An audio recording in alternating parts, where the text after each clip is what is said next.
Нема да снимаме.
And according to Scotland Yard, the crime took place at 24 Culver Street, Penn.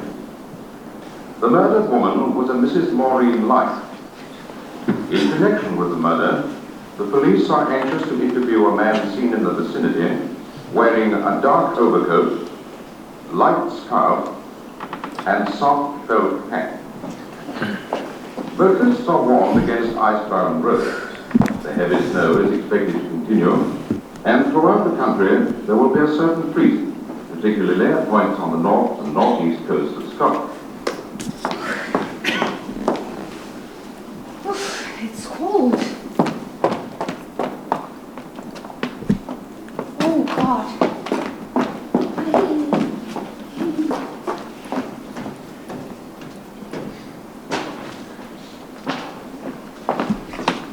Mollie! Mollie! Mollie, where are you? Doing all the work, you brute. Oh, there you are. Leave it all to me. Shall I stoke the Aga? Then, Hello, sweetheart. Your nose is cold. I've just come in. Why? Where have you been? Surely you have not been out in this weather. I had to go down to the village for some stuff I'd forgotten. Did you get the chicken netting? It wasn't the right kind. I went onto another dump, but that wasn't any good either. Practically a whole day waste. My God, I'm half frozen. I was skinning like anything. The snow's coming down thick. What do you bet we're not out tomorrow? Oh, I do hope not, if only the pipes don't freeze. We have to keep the center really well stoked up. I do so want everything to go well at first. First impressions are so important. Is everything ready? Nobody's arrived yet, I suppose. No, thank goodness. I think everything's in order. Did you get all the rooms sorted? Yes. Mrs. Boyle, front for poster room. Major Metcalf, blue room. Miss Casewell, east room, and Mr. Wren, oak room. I wonder what all these people will be like. Ultimately, you have got rent in advance? Oh, no, I don't think so. We're rather much at this game. They bring luggage. They don't pay. We hang on to their luggage. It's quite simple. Yes, but their luggage might be just bricks wrapped up in newspapers, and where should we be then? Plus, some of these people may be criminals hiding from the police. I don't care what they are, as long as they pay us 7 guineas every week. You're such a wonderful woman of business.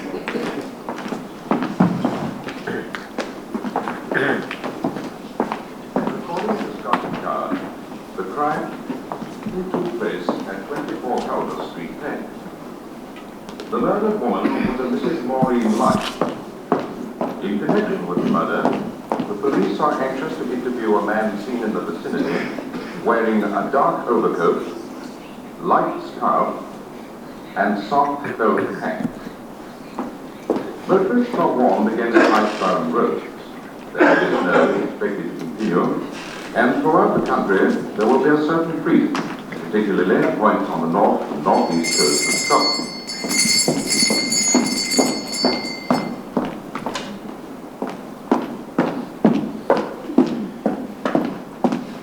How'd you do? Thanks so much.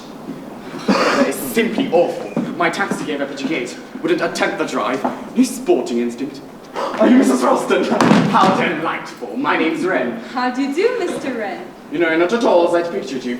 I've been thinking of you as a retired general's widow, Indian Army. I thought you'd be terrifically grim and memsy heapish, and that this whole place would be simply crammed with Benares brass. Instead, it's heavenly. Quite heavenly. Lovely proportions. That's a fake. But this table's genuine. I'm simply going to love this place. Do you perhaps have any wax flowers or birds of paradise? I'm afraid not. What a pity. But what about a sideboard? A purple plummy mahogany sideboard with carved fruits on it. Yes, we have in the dining room. And here? Oh, I must see it. Ooh, what a wonderful table. Don't you like it? It's absolutely brilliant. Oh, wow. Do come and warm yourself. Absolutely perfect. Real bedrock respectability. But why do away with the center mahogany table? Little tables just spoil the effect. We thought guests would prefer them. This is my husband. How do you do? Terrible weather, isn't it? Brings one back to Dickens and Scrooge and that irritating tiny tune. So bogus. Of course, Mrs. Ralston, absolutely right about your little tables. I was just being carried away by my feeling for period. If you had a center dining mahogany table, you'd have to have the right family around it. Stern, handsome father figure with a beard, prolificated mother, 11 children of assorted ages, a grim governess, and somebody called poor Harriet, the poor relation who acts as a general's dog's body and is very, very grateful for being given a good home. I'll take a suitcase upstairs for you. Oak room, did you say? Yes. Oh, I do hope that it's got a four poster with little chintz roses. It has. I don't think your husband's going to like me very much. How long have you been married? Are you very much in love? We've been married just a year. Perhaps you'd like to come up and see our room? Ticked off, but you know, I do so like knowing all about people. I think people are so madly interesting, don't you? Well, I think some are and some are not. No, I don't agree. I think they're all interesting because you never really know what anyone is like or what they're really thinking about. For instance, you don't know what I'm thinking about now, do you? Not in the least. You see, the only people who really know what other people are like are artists, and they don't really know why they know it. But if they're portrait painters, it simply comes out on the canvas. Are you a painter? No, I'm an architect. My parents, baptized me Christopher, in that hope that I would be an architect. Christopher Wren has got us halfway home. Although everyone used to laugh about it, they made jokes about St. Paul's, but who knows, I may yet have the last laugh. Grace Wren's 3,000 estimates may yet go down in history. I'm going to like it here. I find your wife most sympathetic. Indeed. And really very beautiful. Oh, don't be absurd. There, isn't that like an English woman? Compliments always embarrass them. European women take compliments as a matter of course, but English women get all that feminine spirit crushed out of them by their husbands. Something very boorish about English husbands. Come up and see your room. Shall I? Go and soak up the hot water boiler.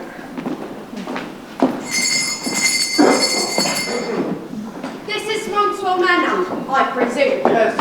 I am Mrs. Boyle. I'm Giles Ralston. Come into the fire, Mrs. Boyle, and get warm. Off weather, isn't it? Is this your only luggage? A Major Metcalf is seeing to it. I'll leave the door for you. The taxi wouldn't risk coming up the drive. It stopped at a gate.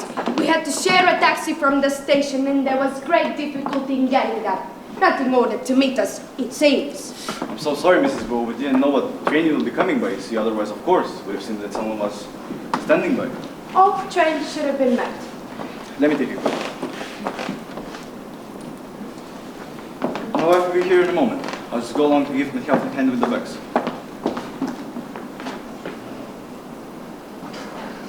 I'm so sorry. Are you Mrs. Ralston? Yes, and You're very young. young? To be running an establishment of this kind, you can't have much experience. There has to be a beginning for everything, hasn't there? I see. An old house. I hope you haven't got dry rot. Certainly not. You know, a lot of people don't know they have got dry rot until it's too late to do anything about it. The house is in perfect condition. He could do with a coat of paint. You know you go home in this hole? This way, Major. This is my wife. How'd you do? Absolute blizzard outside. Thought at one time we shouldn't make it. I beg your pardon. If it goes on like this, I'd say we'll have 5 to 6 feet of snow by morning. Haven't seen anything like this since I was on leave in 1940. I'll take this up. Blue room and the rose room, do you say? Oh, no, I put Mr. Wren in the rose room. He liked the four posters so much, so it's Major Metcalf in the blue room and Mrs. Boyle in the oak room. Major? Sir, Do you have much servant difficulties in here? We have quite a good local woman who comes in from the village. And what indoor staff?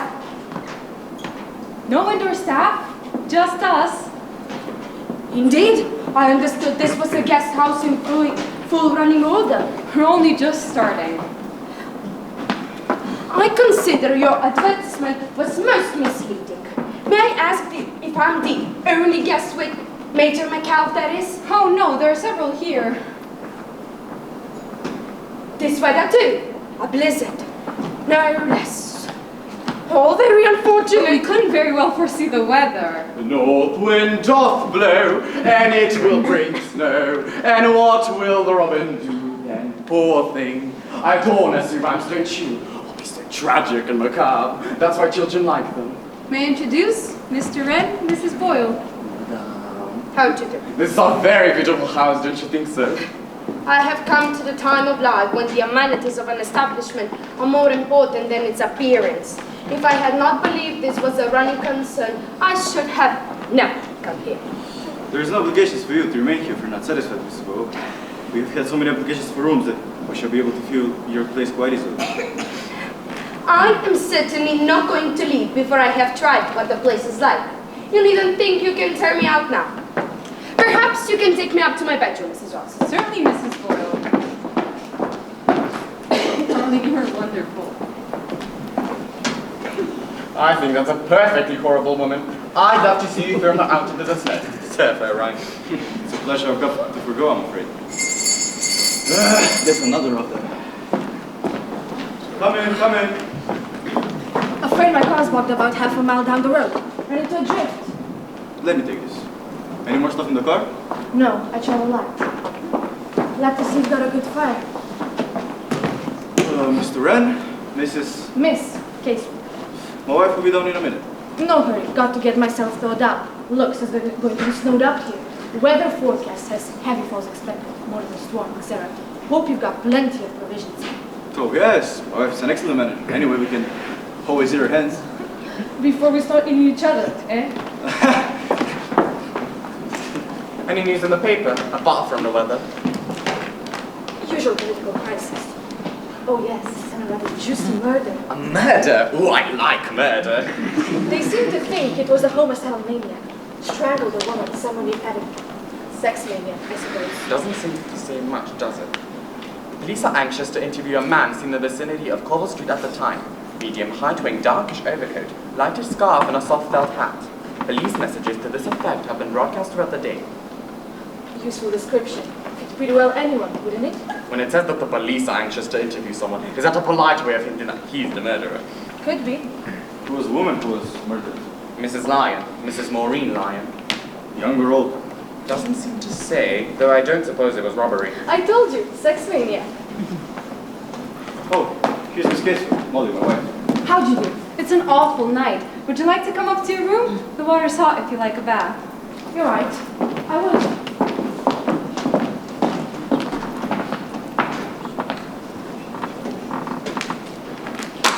Little Jack calling, Santa's in the morning, eating a Christmas pie. He's done and he pulled out a plum. He said, what a good boy am I. I must go to the kitchen and get on with things. Major Metcalf is very nice. He won't be difficult. It's Miss Boyle that really frightens me. We must have a nice dinner. I was thinking of opening 2 tins of minced beef and cereals, mashing the potatoes, and opening a tin of peas. Do you think that will be all right? Yes, yes. Not very original, perhaps. Do you let me help? I adore cooking. Want as an omelette? You have eggs, haven't you? Oh, yes, we got plenty of eggs. We keep lots of fowls. They don't lay as well as they should, but we've put down a lot of eggs. And what about a cheap, any type of wine? And you could add it to the minced beef and cereals, did you say? Give it a continental flavor. Show me where the kitchen is and what you have, and I dare say I shall have an inspiration. Come on.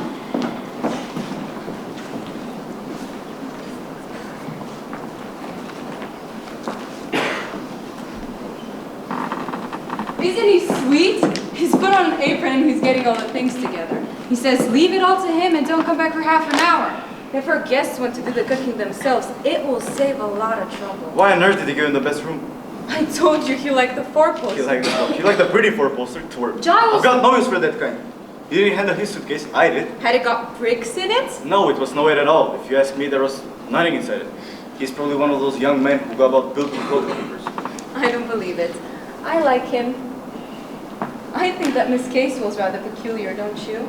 Terrible female, if she is a female. I find it rather hard that our guest should be either unpleasant or odd.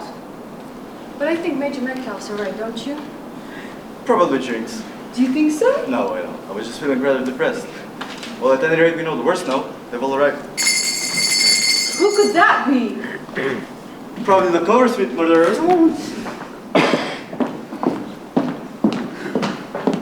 Oh. 1,000 pardons! I am! Where am I? This is Monkswell Manor Guest House. Oh, what a stupendous good fortune, madame.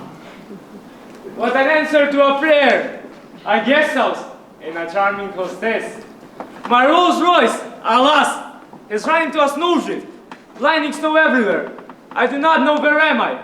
Perhaps I think to myself, I shall freeze to death. But then I take a little back. I stagger through the snow. I see before me big iron gates. A habitation. I am safe. Twice I fall into the snow or I come up to a drive. But at last, I arrive. And immediately, despair turns to joy. You can let me have a room. Yes. It's rather a small one, I'm afraid. Naturally, naturally. We've only just opened this place as a guest house today, so we're rather new at it. Charming. What about your luggage?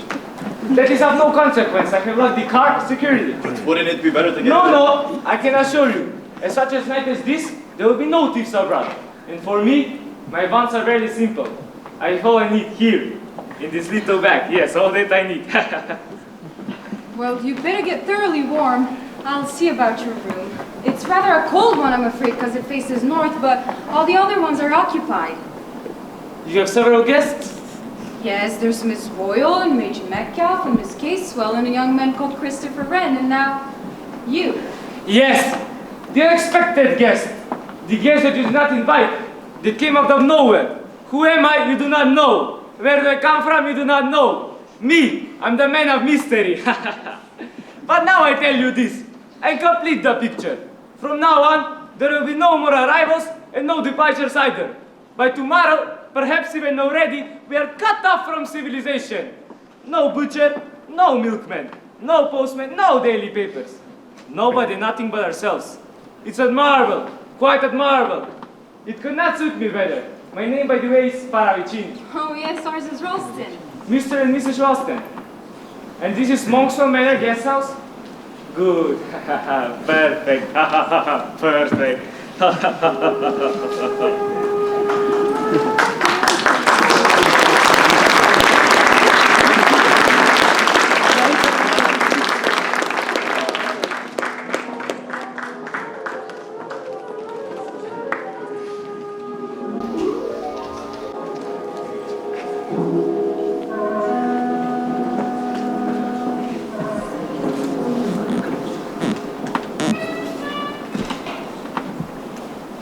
I consider it most dishonest not to have told me they were only just starting this place. Everything's got to have a beginning. Excellent breakfast this morning. Good coffee, scrambled eggs, homemade marmalade.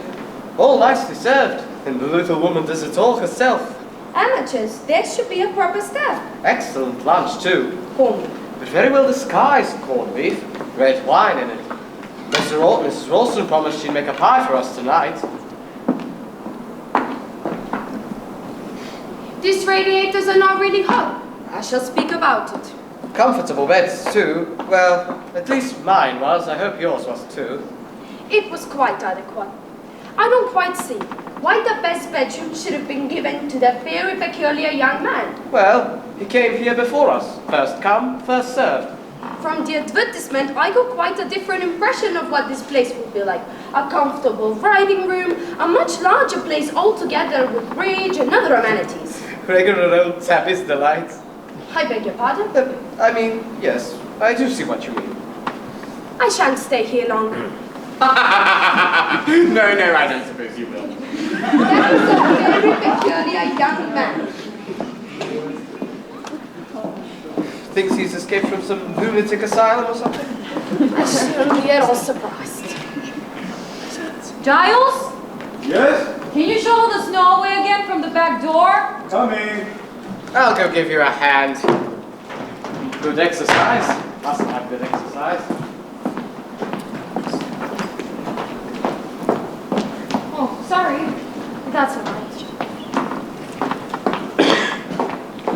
I see Mrs. Ralston is very busy today. Anyways, all the housework should have been done in the morning, before lunch. I gather a hostess had to cook the lunch. Very haphazard and amateurish. There should be a proper staff. Not very easy to get nowadays, is it? The lower class people seem to have no idea of their responsibilities. Poor old lower classes got the bit between their teeth, haven't they? I gather you're a socialist. I wouldn't say that. I'm not a Wren, just pale pink. But I don't take much interest in politics. I live abroad. I suppose conditions are much easier abroad. I don't have to cook and clean as I gather most people have to do in this country. This country has gone sadly downhill. Not what it used to be. I sold my house last year. Everything was too difficult. Hotels and guest houses are easy. They sure solve some of one's problems.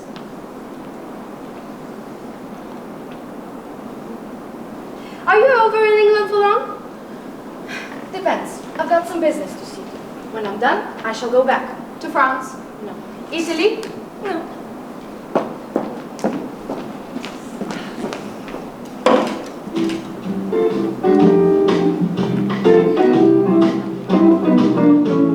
I always find the radio rather distracting when one is trying to write letters, do you? Don't particularly want to listen just now. It's my favorite music. There's a writing table in there. But it's much warmer in here. Much warmer, I agree.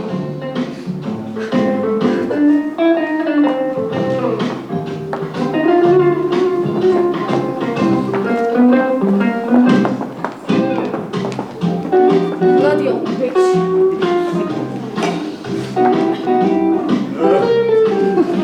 Hello. Wherever I go, that woman seems to hunt me down. And then she glares at me. Positively glares. Turn it down a bit. Is that alright? Oh yes, it served its purpose. What purpose? Tactics, boy. Oh, you mean her. Should pinch the best chair. I've got it now. You drove her out. I'm glad. I'm very glad. I don't like her a bit. Let's think of all the things we can do to annoy her, shall we? I wish she'd go away from here. And this, not a home. Yeah, that's true. But when the snow melts. Oh, when the snow melts, lots of things may have happened. Yeah, that's also true.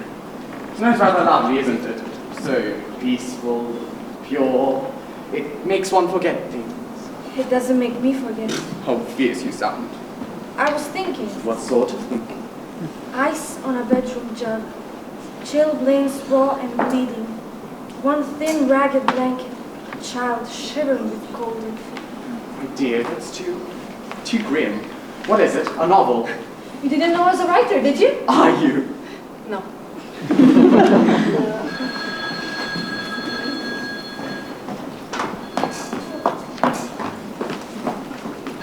Hello? Yes, this is Monkswell Manor Guest House. What? No, I'm afraid Mr. Ralston can't come to the telephone just now. This is Mrs. Ralston speaking. Who? The Berkshire Police? Well, yes, Superintendent Hogman, I'm afraid that's impossible. He'd never get here. We're snowed up, completely snowed up. The roads are impassable, nothing can get through. Yes, very well, but... Hello? Hello? Mollie, do you know where there's another suite? Yeah, the police have just run up. Trouble with the police, eh? Serving liquor without a license. They're sending out an inspector or a sergeant or something. But you never get here. That's what I told them, but they seemed quite confident that he would. What on earth do you think we've done? Must have done something. Ah, there you are, Mr. Ralston. Do you know the central heating in the library is practically stone cold? Sorry, Mrs. Bow, we're a bit short of coke and... I am paying 7 guineas a week here. 7 guineas and I do not want to freeze. I'll go.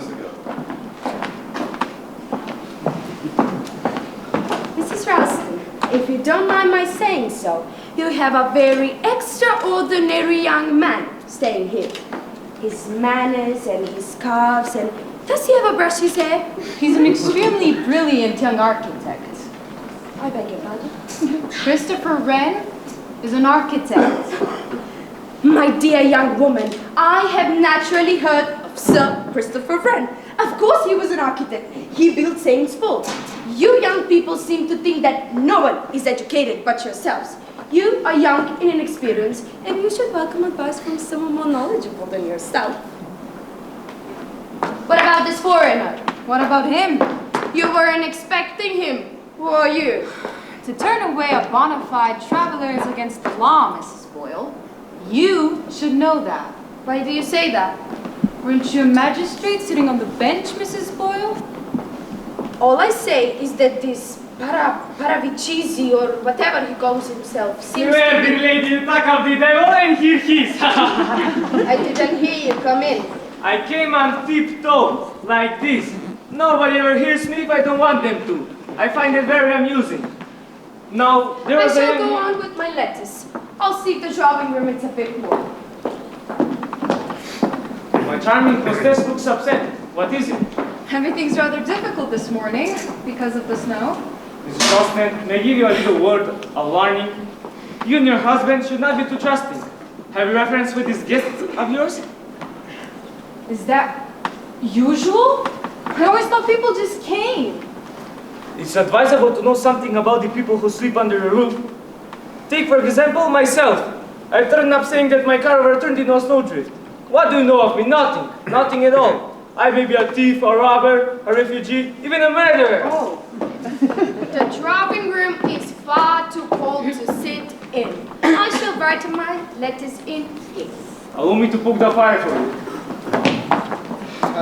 Mrs. Ralston, I'm afraid the pipes in the downstairs cloakroom are frozen. Oh dear, what an awful day. First the police and now the pipes? Police? Police, did you say? That's all right. No one can get through in this. Why? The chest must be 5 feet deep. The rolls are all banked up. Nobody will get here today. Excuse me, Mr. Paravicini. Giles! Alert!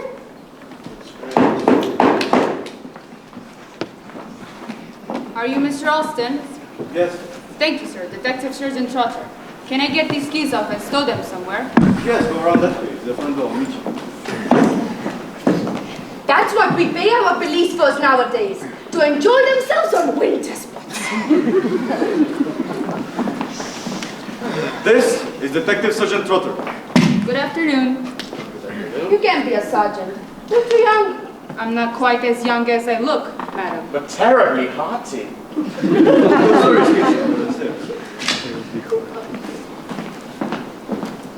Mrs. Ralston, may I please use your telephone? Of course, Major Metcalf. He's very attractive, isn't he? I always think he's now very attractive. No brains. You can see that in the glance. Hello? Hello? Mrs. Ralston, I'm afraid the telephone's dead. But it was all right about half an hour ago. The lines must be down the way to the snow, I suppose. So I cut off. Quite cut off. That's funny, isn't it? I don't see anything to laugh at. No, indeed. Ah, but it's a private joke of my own. The sniff is returning. Now, can we get to business? Mr. Ralston, Mrs. Ralston. Do you want to see us alone? It's So not- we can go to the library. It's not necessary, sir. It'll save some time if everyone's present. Mind if I sit at this chair? Pardon me. Thank you.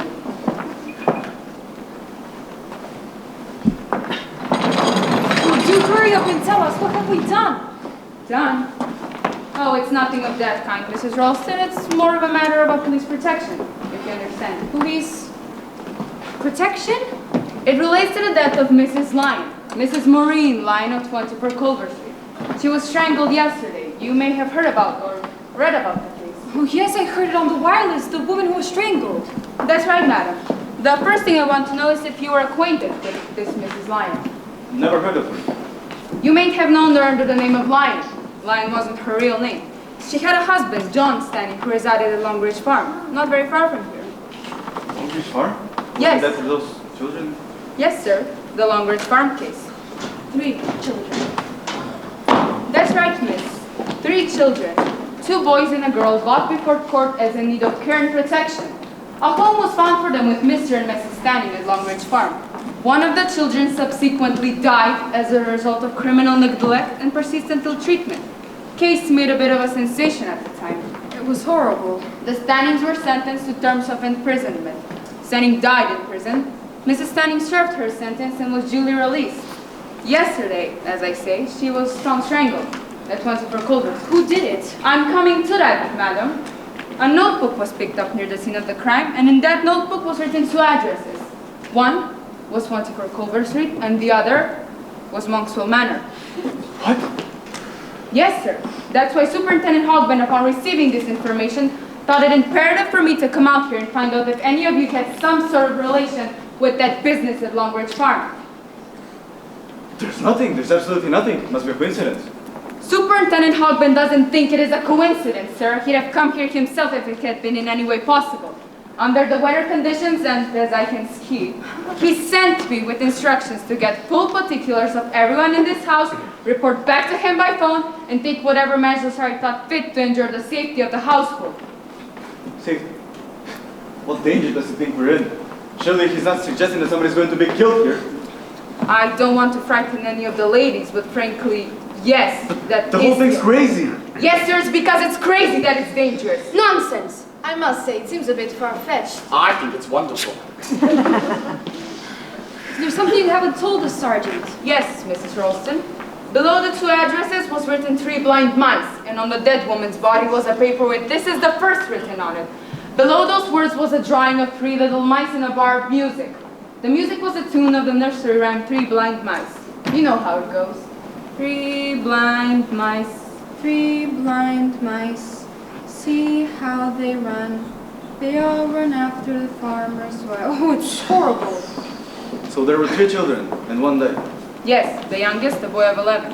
What happened to the other 2? The girl was adopted by someone. We haven't been able to trace her present whereabouts. The elder boy will now be about 22. Deserted from the army and has not been heard of since.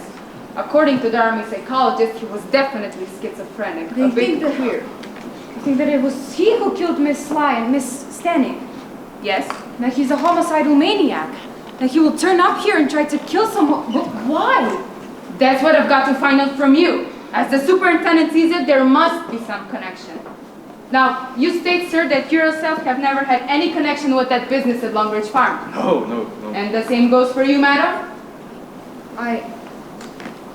No, I mean, no connection. What about servants? We haven't got any servants. That reminds me, Sergeant, would you mind if I go to the kitchen?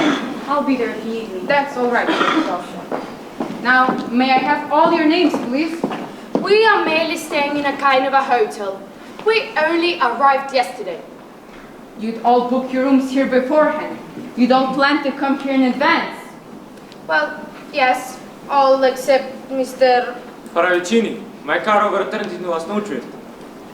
What I'm getting at is that anyone who's been following you around might know very well that you are coming here. Now, there's just one thing I want to know, and I want to know it quick. Which one of you is that has some sort of connection with that business at Longridge Farm? You're not being very sensible, you know. One of you is in danger. Deadly danger. And I've got to find out which that one is. All right, I'll ask you one by one. You, sir, since you seem to have arrived here more or less by accident. Mr. Paravicini. But my dear inspector, I know nothing of what you have been talking about. I am a stranger in this country. Mrs. Boyle, I don't see, really, why on earth should I have anything to do with such a distressing business? Miss? Casewell, Leslie Casewell. I've never heard of Longridge Farm and I know nothing about it. You, sir? Metcalf, Major. Heard about it at the papers at the time, though I was stationed in Edinburgh then. So, no personal knowledge. And you? Christopher Wren. I was a mere child at the time. I don't remember even hearing about it. And that's all you have to say? Any of you? Well, if one of you gets murdered, you'll have yourself to blame. Now then, Mr. Ralston, may I have a look around the house?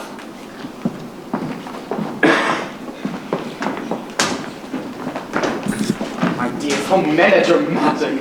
He's very attractive, isn't he? I do admire the police. Always so stern and hard-boiled. What a thrill, this whole business. 3 blind mice. How does that tune go? Really, Mr. Wren? Oh, but don't you like it? It's a signature, too. The signature of the murderer. Just fancy what a kick he must be getting out of it. Melodramatic rubbish. I don't believe a word of it. Ah, but just you wait, Mrs. Boyle, till I creep up behind you and you feel my hand around your throat. Enough, Christie. It's a poor joke. In fact, it's not a joke at all. Oh, but that's what it is. That's just what it is. A madman's joke. That's what makes it so deliciously macabre. If you could just see your faces. That is a very peculiar young man. Unbalanced mentally. Where's Giles? Taking a policeman and a conductor through the house. Your friend, the architect, has been behaving in the most abnormal manners. I think young fellows seem nervy nowadays. Dare say he'll grow out of it. Nerves? I have no big will, no patience for people who say they have nerves. I haven't any nerves. Really, Mrs. Boyle? Well, that might as well just go for you. Why do you say that? I think you were one of the magistrates at the bench at the time. In fact, you were responsible for sending those 3 children to Longridge Farm. Really, Major Metcalf? I can be hardly held responsible. We had reports from welfare workers. The farm people seemed very nice and were most anxious to have the children. It was most satisfactory. Eggs and fresh milk and a healthy out-of-doors life. And what those children got was kicks, blows, starvation, and a thoroughly vicious couple. But how was I to know? They were very civilly spoken. Yes, I was right, it was you. One tries to do public duty and all he gets is abuse. Ah! Forgive me, but I find all this very amusing. I enjoy myself greatly. I never did like that man. Where did he come from last night? I don't know. Looks a bit of a spiff to me. Makes his face up to rouge and powder. Disgusting. He seems quite old too. And yet he skips about as though he were quite young. You'll be wanting more wood. Ah, go get it.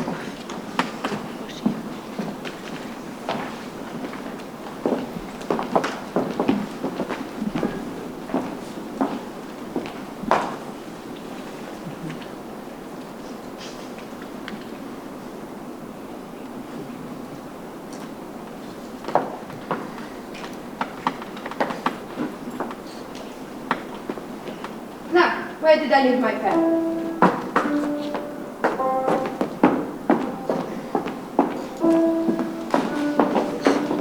Oh, what a horrid little tune that is. Don't you like it? Reminds you of your childhood, perhaps. An unhappy childhood. I was very happy as a child. You were lucky. Weren't you happy? No. I'm sorry. But all that's a long time ago. One gets over things. I suppose so. Or doesn't one? Damn hard to say. They say that what happens to you as a child matters more than anything else. They say. Who says? Psychologists. All humbug. I've got no use for psychologists and psychiatrists. Never really had much to do with them. A good thing for you haven't. It's all a lot of who. The whole thing. Life's what you make of it. Go straight ahead, don't look back. One can't always help looking back. Nonsense. It's a question of willpower. Perhaps. I know. I expect you're right, but sometimes things happen to make you remember. Don't give in. Turn your back Is on that them. really the right way? I wonder. Perhaps that's all wrong. Perhaps we ought to really face them. Depends what you're talking about. Sometimes I hardly know what I'm talking about. Nothing from the past is going to affect me except the way I want it to. Well, everything's all right upstairs. What's in your drawing room? Would you mind shutting that door? This place is full of trash. Sorry, madam, but I've just got to get the lay of the land. Well, that completes the tour. Nothing suspicious. I think I'll make my report now to Superintendent Hogman. Oh, but you can't telephone. The line is dead. What?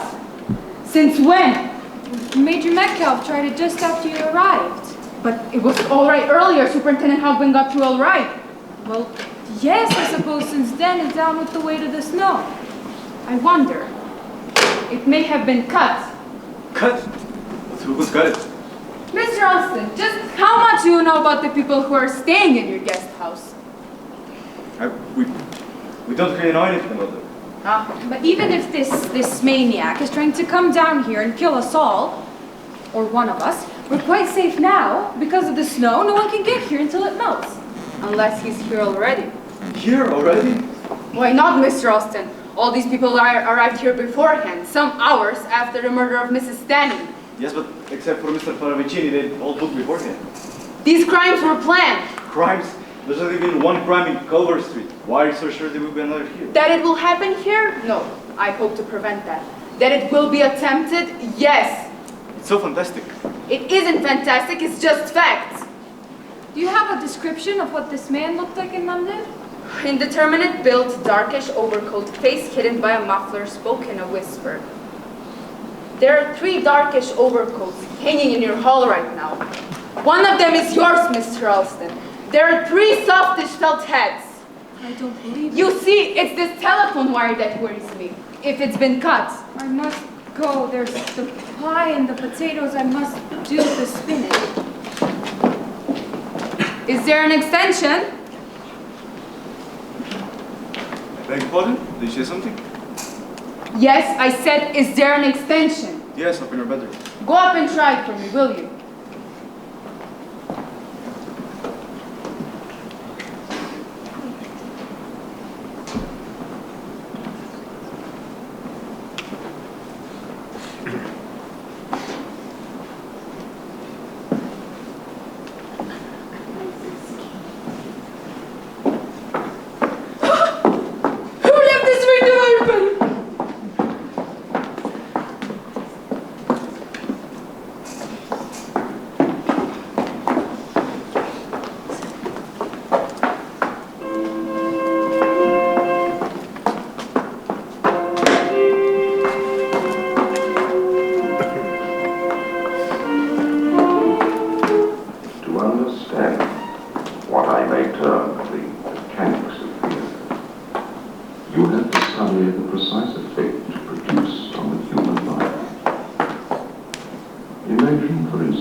Think, Mrs. Ralston, try and think. I can't think, my head's numbed. Mrs. Boyle had only just been killed when you got to her. You were coming through the kitchen. Are you sure you didn't hear or see anyone as you were coming through the hall?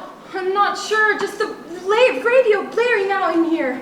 I couldn't think who turned it on so loud. I wouldn't hear anything else with that, would I? That was clearly the murderer's idea. Or murderess. How could I hear anything else? You might have done. If the murderer had left the hall that way, he might have heard you coming through the kitchen. He might have tried to go by the back stairs or into the dining room.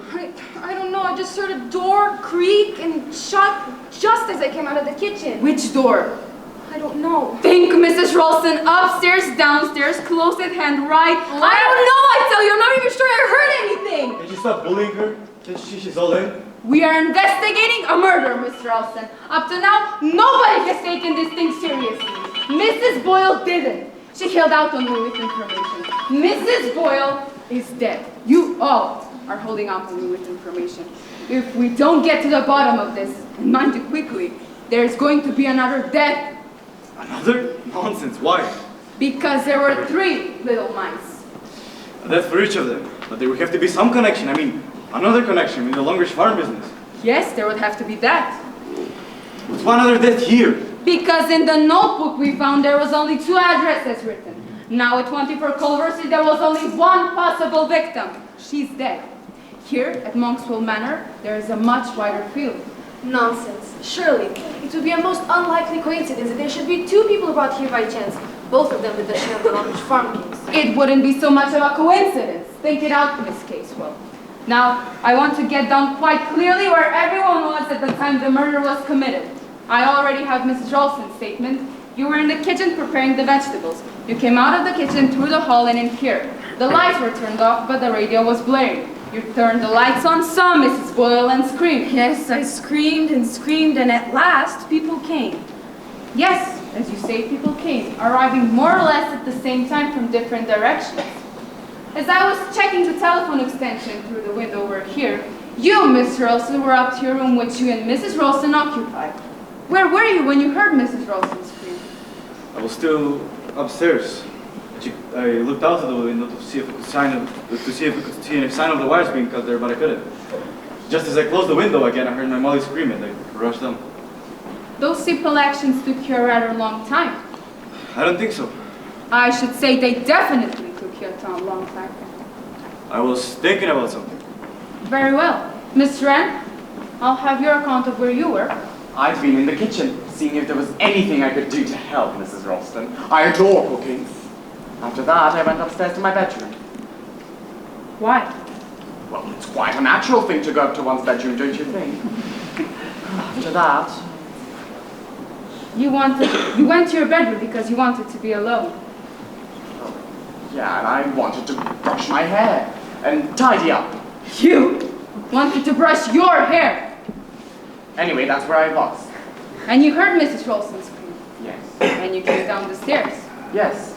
Curious that you and Mr. Ralston didn't meet on the stairs. I went up by the back stairs. They're nearer to my room. Did you go to your room by the back stairs or the stairs over there? By the back stairs too. Very well. Mr. Paravicini? As I told you, Inspector, I was playing the piano through there. Did anybody hear you playing the piano? I do not expect so. I was playing very softly with 1 finger so. Is that so? You were playing 3 blind mice. Yes, it's a little catchy tune. How should I say? A little hunting tune. Don't you all agree? I think it's horrible. And yet, it runs in people's head. Someone was listening it to. Whistling it? Where? Who was whistling 3 blind mice? Are you making this up, Mr. Paravicini? No, Inspector. Pardon me, Sergeant. I'll never do such a thing. Well, go on. You were playing the piano. Yes, I was playing the piano, very softly, with 1 finger so. And then, I heard the radio go up. It offended my ears. After that, Mollie screamed. Mr. Paravicini playing the piano. Miss Wren upstairs. Miss Ralston upstairs. Miss Casewell? I was writing letters in the library. And could you hear what was going on in here? No, I didn't hear anything until I heard Mrs. Ralston scream. And what did you do then? I came in here. At once? I think so. You say you were writing letters as you heard Mrs. Ralston scream. Yes. And you got up from the writing table hurriedly and came in here. Yes. And yet there doesn't seem to be any unfinished letters on the table in the library. I brought it with me.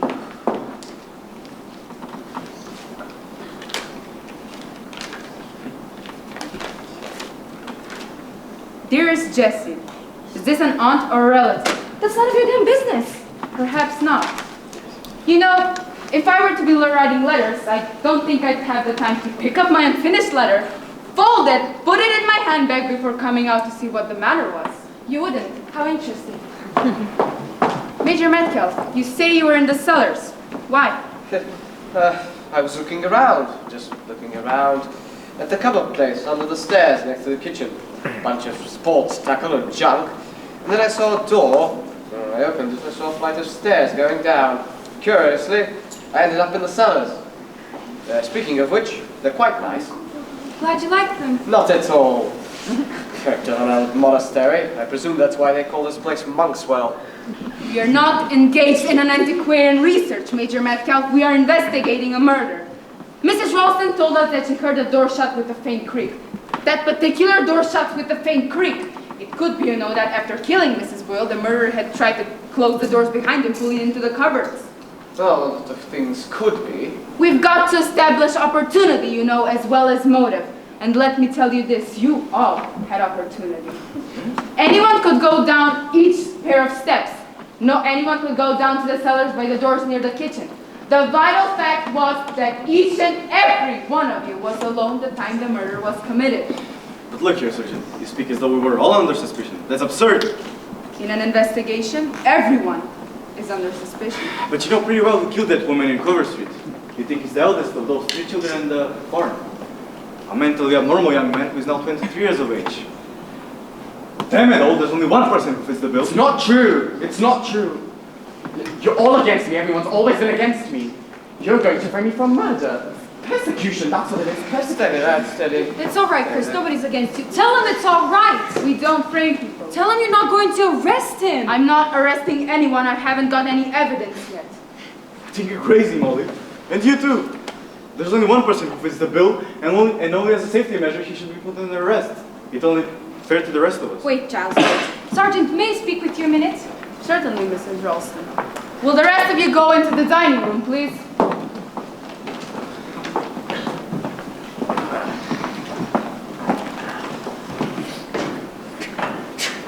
Giles. I'm staying. Please, Giles. You too. I'm staying, Mollie. What's come over you? Giles, please. Yes, Mrs. Ralston? What is it that you want to say to me? Sergeant, you think that the killer might be the eldest of the 3 boys at the farm, but you don't know that, do you? To be honest, we don't really know a thing. All we've got so far is that the woman who joined in ill-treating and starving those children has been killed, and that the woman magistrate who bought them there has also been killed, and that the telephone wire which links me with the police headquarters has been cut. You don't know that. It may have been just the snow. No, Mrs. Ralston, the line was deliberately cut. I saw the place just outside the front door. I see. Sit down, Mrs. Ralston. But all the same, you don't know. I'm going by probability. It all points to one way. Childish mentality, mental instability, the psychiatrist report distortion. I know it all seems to point to Christopher, but I don't believe it is Christopher. There must be other possibilities. Such as? Well, hadn't those children any relation at all? Their mother was a drunk. She died soon after those children were taken away from her. What about their father? He was an army sergeant serving abroad. If he'd be alive by now, he'd probably be discharged by the army. You don't know where he is now? We've no information. To trace him, it may take some time. But I can assure you that the police are trying to do everything that they can. But you don't know where he may be at this minute. And if the son is mentally unstable, the father may have been unstable too.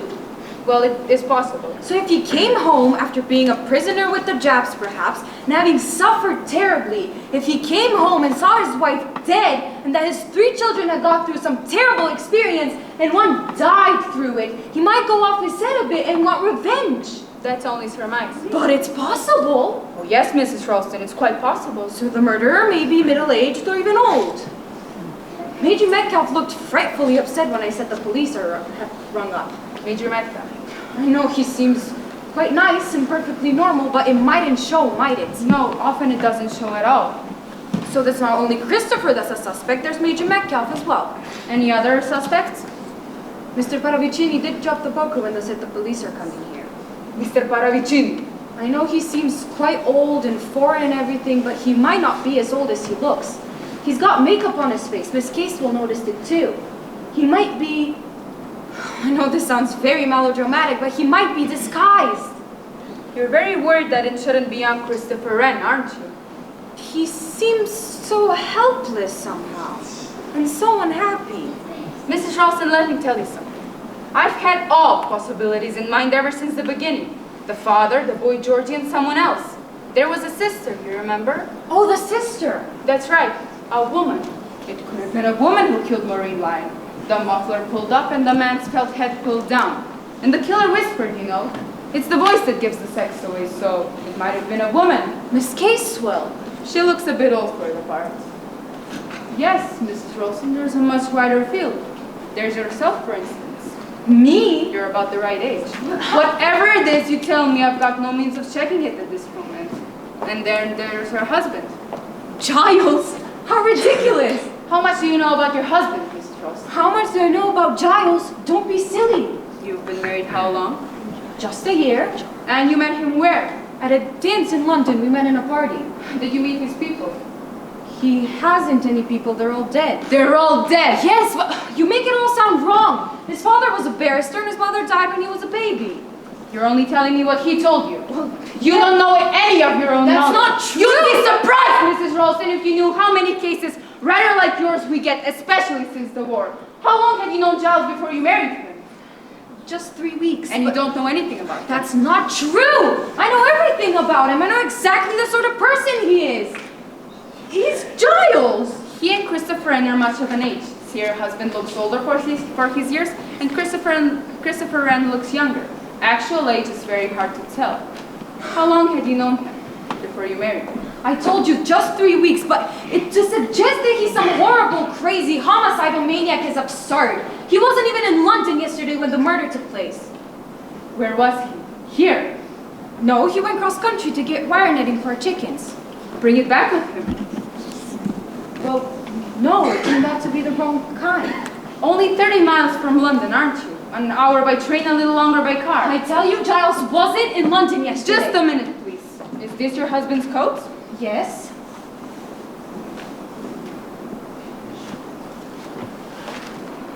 Evening news. Yesterday's. Sold on the streets at 3:30 yesterday afternoon. I don't believe it. Don't you? Don't you?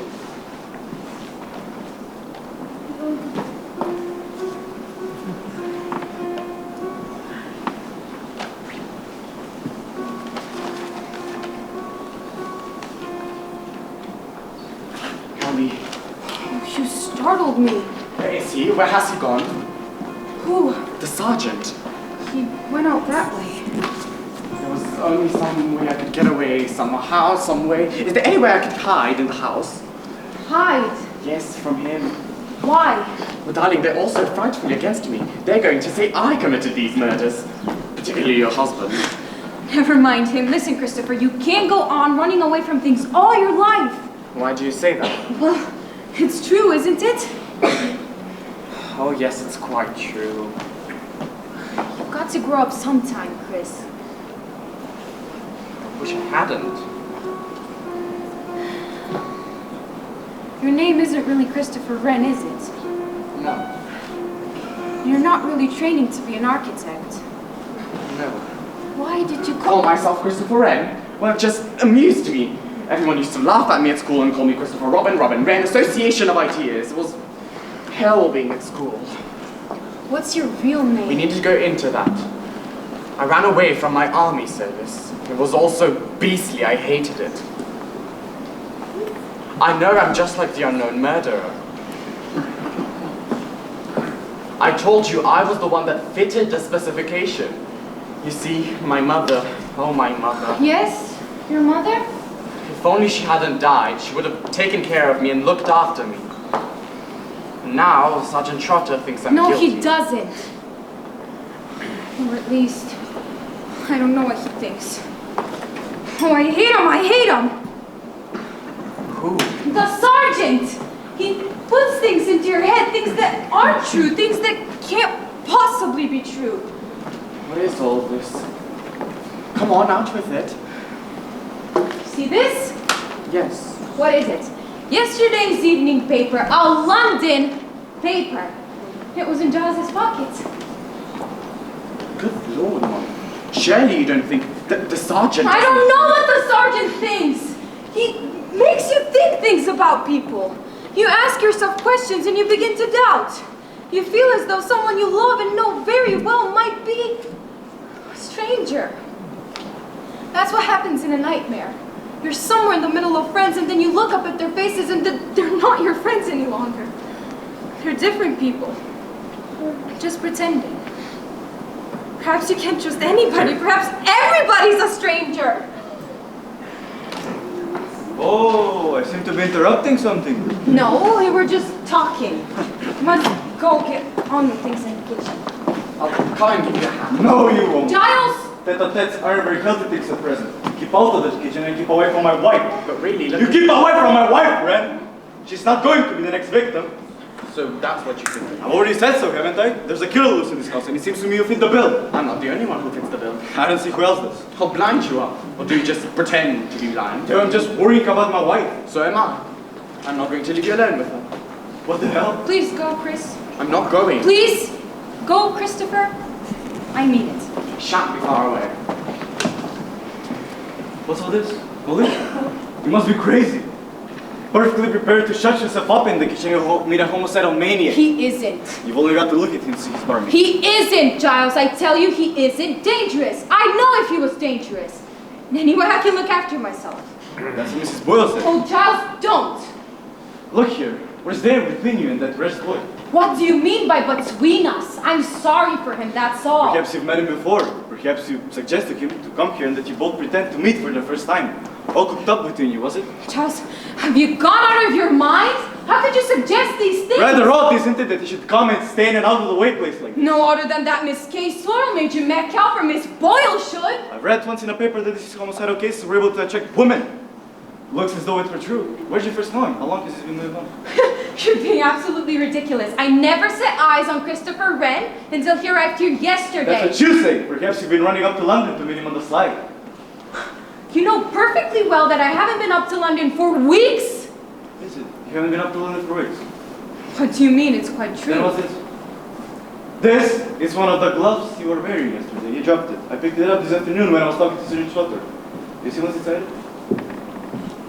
A London bus ticket. Oh. So it seems that you didn't only go to the village yesterday, you went to London as well. Right, I went to... Whilst I was safely away racing around the countryside. Whilst you were racing around the Come on, admit countryside. it. You went to London. All right, I went to London. So did you. What do you mean? So did you. You brought back an evening paper. What's this? Where'd you get all of this? It was in your overcoat pocket, Giles. Anyone could have put it in there. Did they? No, you were in London. All right. I was in London. I didn't go to meet a woman there. Didn't you? Are you sure you didn't? What do you mean? Go away, don't come near me. What's the matter? Don't touch me! Did you go to London to meet Christopher Wren? Don't be a fool, you know I didn't! Then why did you go? I shan't tell you that! Perhaps now I've forgotten why I went. Only it seems to me I don't know you anymore. Perhaps you never did know me. We've been married, what, a year? But you don't really know anything about me. What I've done, or thought, or felt, or suffered before you met me. Mollie, you're crazy. All right! Then I'm crazy. What Why the hell not? are you? Perhaps it's fun to be crazy. Now, I do hope you young people are not both seeing a little more than you mean. You're so apt to these lover girls. Lover girls? That's good. Quite so, quite so. I have been told this when I was a younger man. Janice, as the poet goes. Not been married long, I imagine. It's no business of yours, Mr. Paravicini. No business at all. Now listen, you people, this is a serious matter. I want everyone here at once. I think Miss Casewell has gone upstairs. I'll get her. Go! Sit down. Sit down, miss. Sit down. I'm in the position now where I've got to put myself in the place of a crazy, cunning brain. I've got to ask myself what he wants us to do and what he himself is planning to do next. I've just got to keep one step ahead of him, because if I don't, there's going to be another death. You still don't believe that? Yes, Miss Casewell, I do. 3 blind mice, 2 mice cancelled out, 1 still left to be dealt with. There are 6 of you here listening to me. 1 of you is a killer. 1 of you is a killer. And another 1 of you is the killer's prospective victim. That's the person who I'm speaking to. Mrs. Boyle came out on me with information. Mrs. Boyle is dead. You all are holding out on me with information. Well, don't. Because nobody who's killed twice is going to hesitate to kill a third time. And as it is, I don't know which one of you it is who needs my protection. Is there anyone here who has something ever so slight to reapproach themselves for in that bygone business? Has better come out with it. All right, you won't. I'll get the killer. I've got no doubt of that. But it may be too late for one of you. And let me tell you this. The killer is enjoying this. He's enjoying himself a good deal.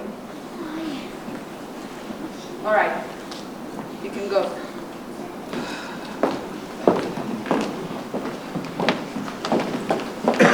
Talking of chicken, dear lady, have you ever tried chicken's liver served on toast that has been deeply smothered with foie-gras, with a thin rasher of bacon, with a can of fresh mustard? Come to me to the kitchen. I'm sure we can concoct something. I'm helping my wife. Your husband doesn't fancy you being alone with me. Quite natural under circumstances. I'm sure Giles doesn't think that. Take no chances. He is a wise man.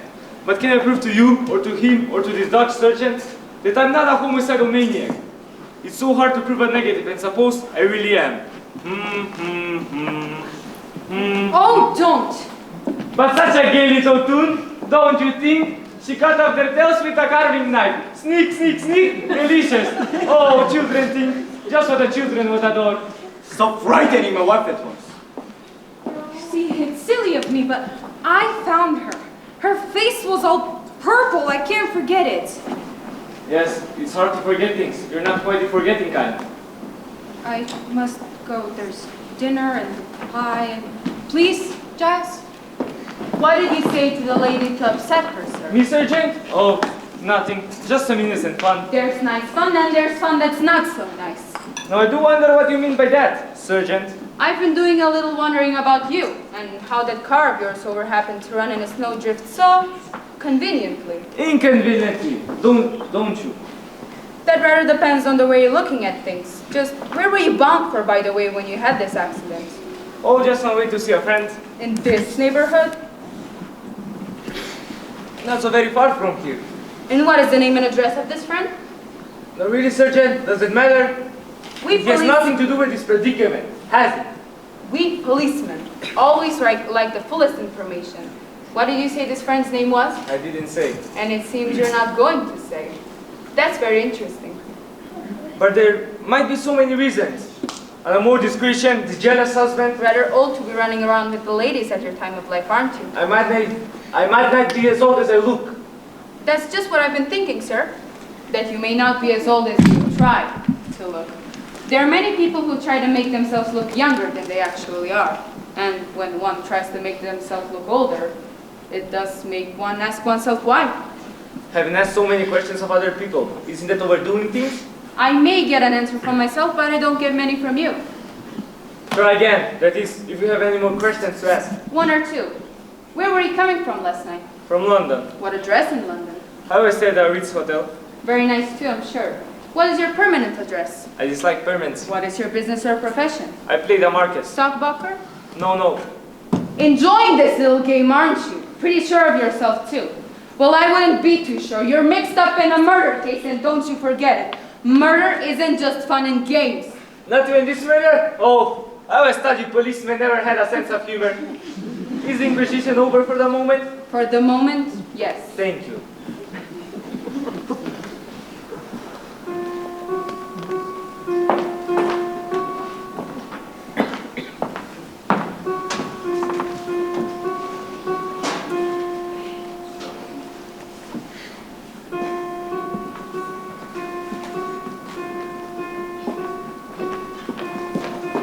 Just a moment, please. Were you speaking to me?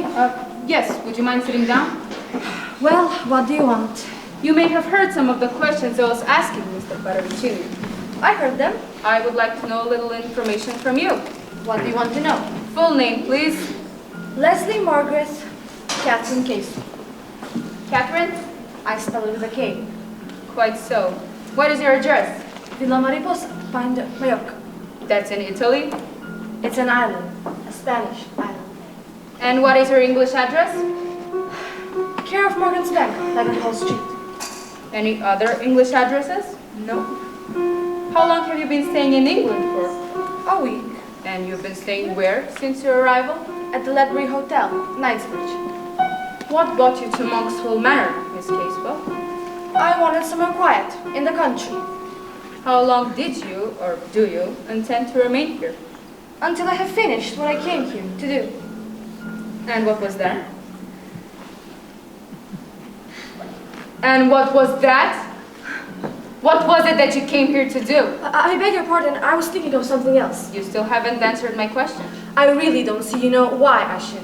It's a matter that concerns me alone. A strictly private affair. All the same, Miss Casewell. No, I don't think we could argue about that. Would you mind telling me your age? Not in the least. It's on my passport. I'm 24. 24. You were thinking I look older. That's quite true. Is there anybody in this country who can vouch for you? My bank will reassure you as to my financial position. I can also refer you to a solicitor, a very discreet man. I'm not in a position to offer you a social reference. I've lived most of my life abroad. In Majorca? In Majorca and other places? Were you born abroad?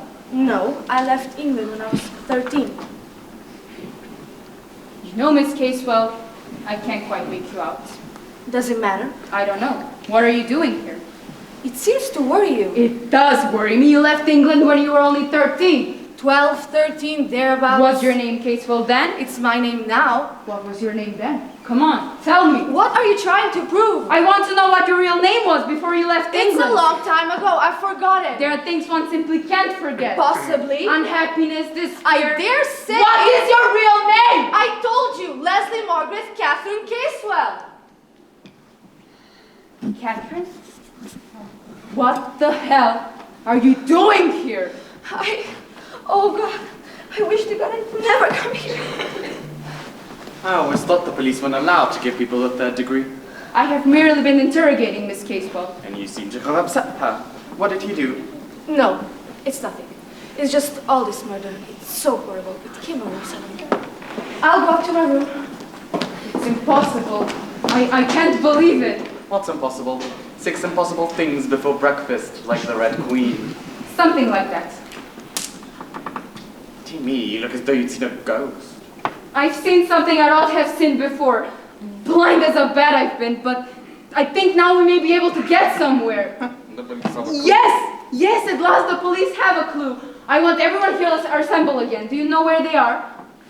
Mollie and Giles are in the kitchen. I don't know where Paravicini is. I'll get him. You get the others. Mr. Paravicini! Paravicini! Mr. Paravicini! Must I come now? What's it's all very this? inconvenient. There are more important things than meals, Mrs. Ralston. For instance, Mrs. Boyle won't want another meal. That's a very tactless way of putting it, Sergeant. I'm so sorry, but I want a cooperation and I intend to get it. Will you all pay attention? Could you go get Miss Casewell? She went up to her room. Just tell her it'll only be for a few minutes.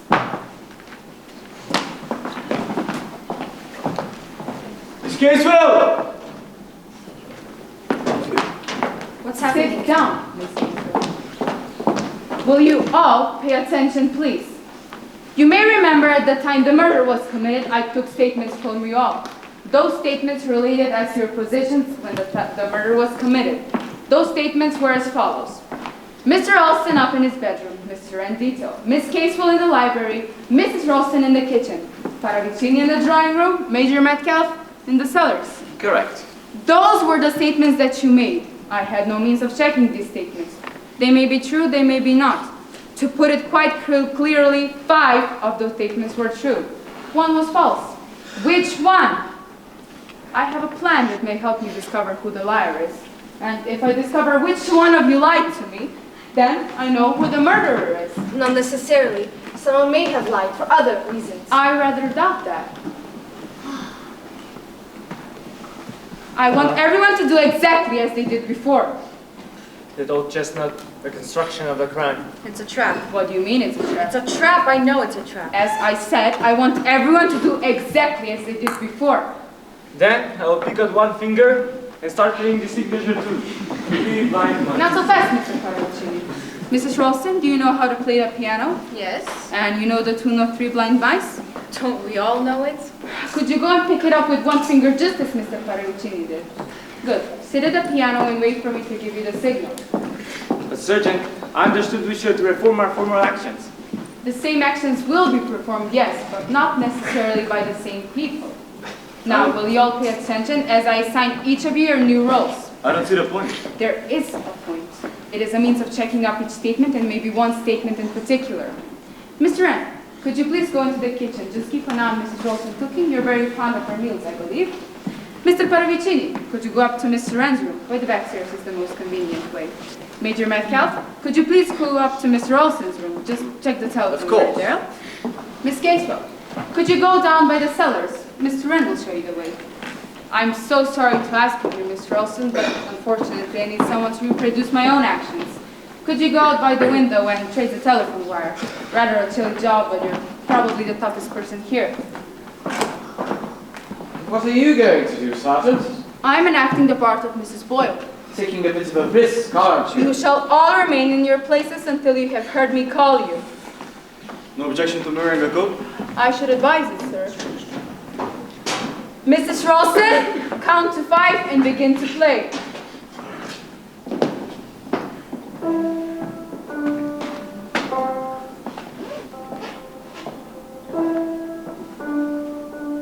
Mrs. Ralston?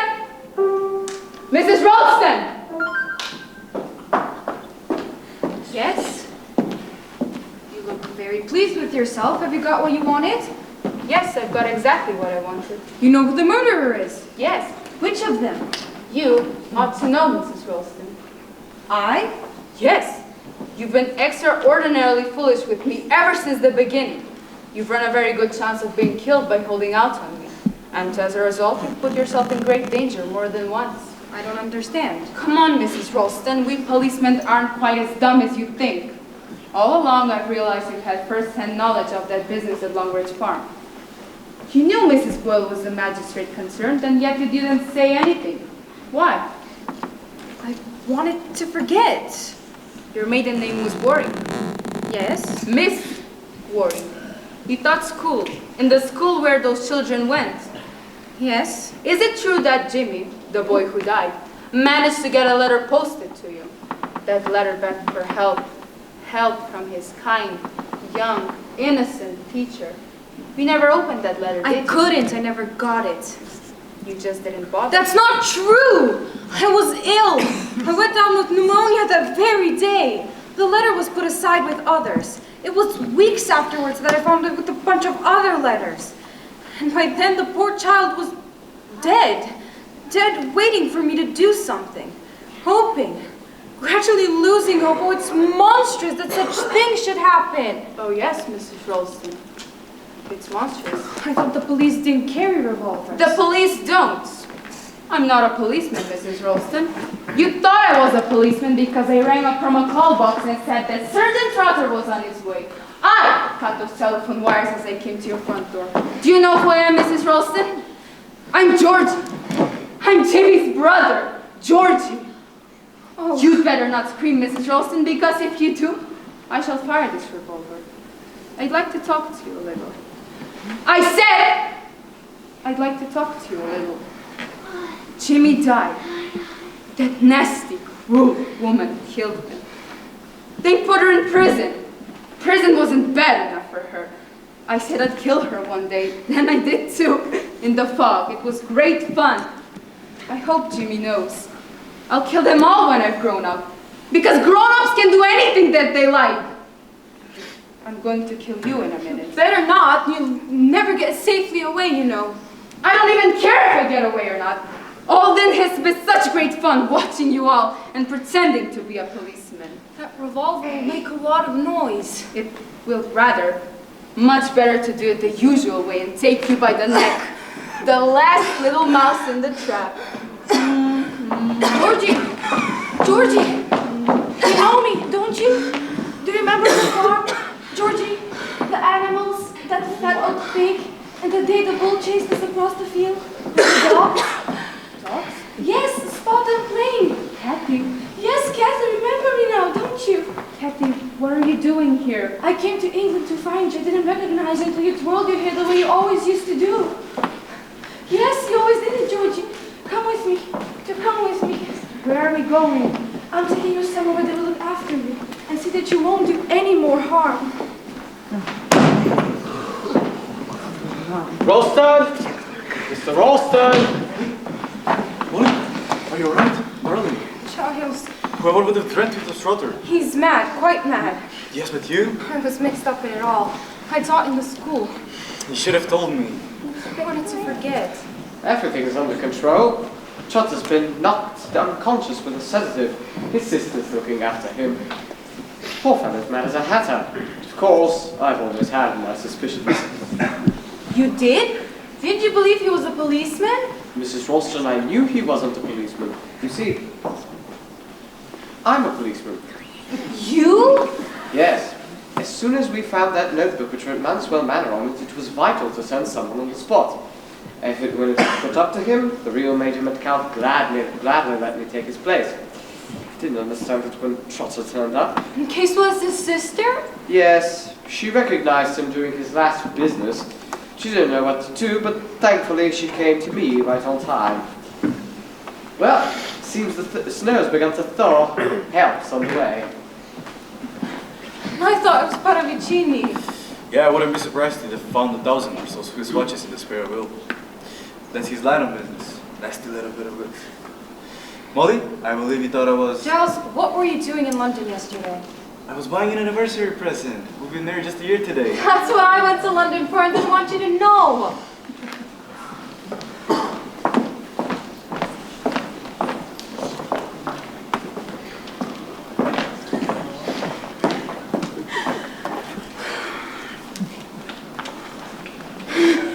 Mrs. Ralston! Mrs. Ralston, I smell burning in the kitchen. Oh my